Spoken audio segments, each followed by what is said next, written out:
Okay, thanks for tuning in. Today is going to be a little more Project Caravan.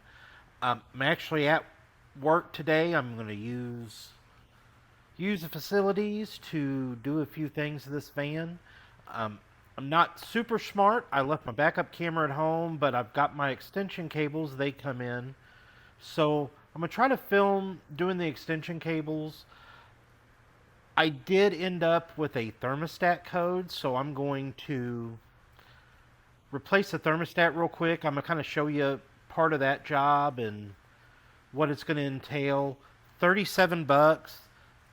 Let me show you the engine bay and I'll show you some of the things that I've already done because I filmed a video already, but all my audio sounded like I was down in a well. So there was an update to be done on my phone. I actually filmed with the iPhone 15 Pro Max, so there was an update to be done and it had all my audio sounding echoey. So I had to do the update. So far so good. So let me kind of show you what I got so far. So again, this is my new to me 2013 Dodge Grand Caravan. You'll notice I've cleaned the engine bay. So I had 6 codes when I bought this thing. I had some evap codes. I had this thermostat code that come back. If you look, you'll almost see it. See if I don't know if I can get you guys down there to see it real good or not. But right down there in that corner, you'll see right here. That's where your thermostat goes in. I'm gonna have to replace that. I'm gonna show you. These are the 6 codes that I had.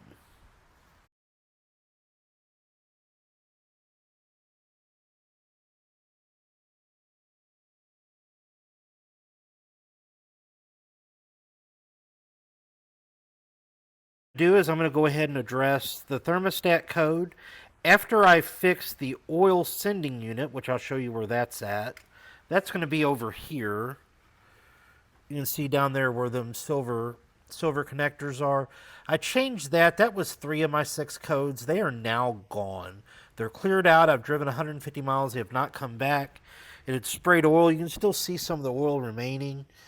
Um, this thing had been leaking for a while. It sprayed oil all down in this compartment. You can see all the way back. I've used some super clean. I've cleaned that up. So far so good. Running. Really about the only thing left for me to do is to go ahead and take care of this thermostat code. It's the last code in the computer. Um, I've got the head unit put in. I'm running an ozone machine in it right now while I'm waiting. I was waiting for the engine to cool off so I can tackle the thermostat. So like I said, it's right down there. I've watched a couple videos. There's not a whole lot to it.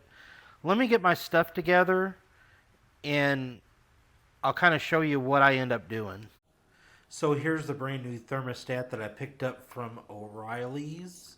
As you can see, you're going to have two 10mm bolts there. That's going to be your bleeder screw at the top. You can kind of see the grooves where it's supposed to go into the hose, which made it pretty easy to install. As you can see, it's going to go in just about like that. Alright, I've got the old thermostat removed from the engine. We'll just take a look at it right here.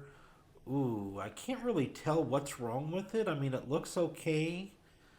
I can't tell, guys. I'm going to take that clamp off down there to get the old one out and get ready to put the new one in. But as you can see, I just snaked it out. It's a lot easier to do like that. And just like that, the new one goes on just that quick. As you can see, the clamp was a little bit of a pain in the ass to get on. You have to grab it really good and use a screwdriver and kind of get up there. I've got the bleeder screw open, so when I put it back in, as you can see, there's the old one now that I got out. You can see a little crust up at the top. Maybe that's what's wrong with it. Again, I'm not a master mechanic. I'm not even a mechanic. Uh, I watched 2 videos on YouTube and figured out how to do this, guys. Um, just showing you just a few of the tools. Those are going to be the 10mm bolts that I took out. Now all I got to do is just reinstall them.